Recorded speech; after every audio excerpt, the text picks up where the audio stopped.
Sosok Rahmi Azia, ahli waris Ismail Marzuki, cari penciplak Halo-Halo Bandung jadi Hello Kuala Lumpur. Sosok Rahmi Azia, ahli waris Ismail Marzuki, tengah menuai sorotan publik.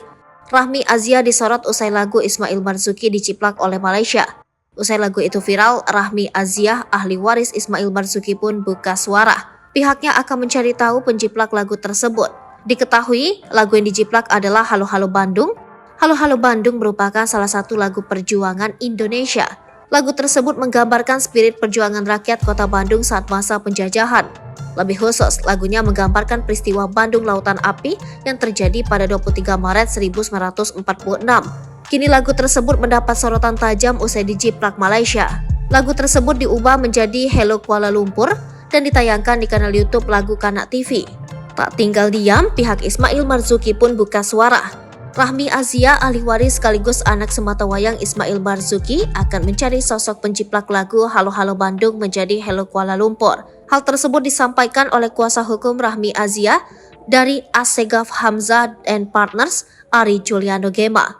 Dalam hal ini, kami masih menelusuri siapa di balik dari penayangan Hello Kuala Lumpur, kata Ari dalam konferensi pers. Dalam pencarian, pihak keluarga sudah meminta bantuan kepada Kementerian Luar Negeri melalui KBRI Kuala Lumpur untuk menelusuri pelaku penciplak lagu nasional tersebut. Berdasarkan penjelasan dari Kemenlu, KBRI Kuala Lumpur telah mengajukan pengaduan kepada otoritas Malaysia melalui Komisi Komunikasi dan Multimedia Malaysia. Ari lantas menduga penciplak merupakan pihak swasta karena pemerintah Malaysia mengaku tidak pernah mengklaim lagu Halo-Halo Bandung adalah lagu milik Malaysia. Namun ia mengaku berhati-hati menyikapi kasus itu agar tidak mengganggu hubungan baik antara Indonesia dan Malaysia, mengingat hingga saat ini belum jelas siapa pelakunya.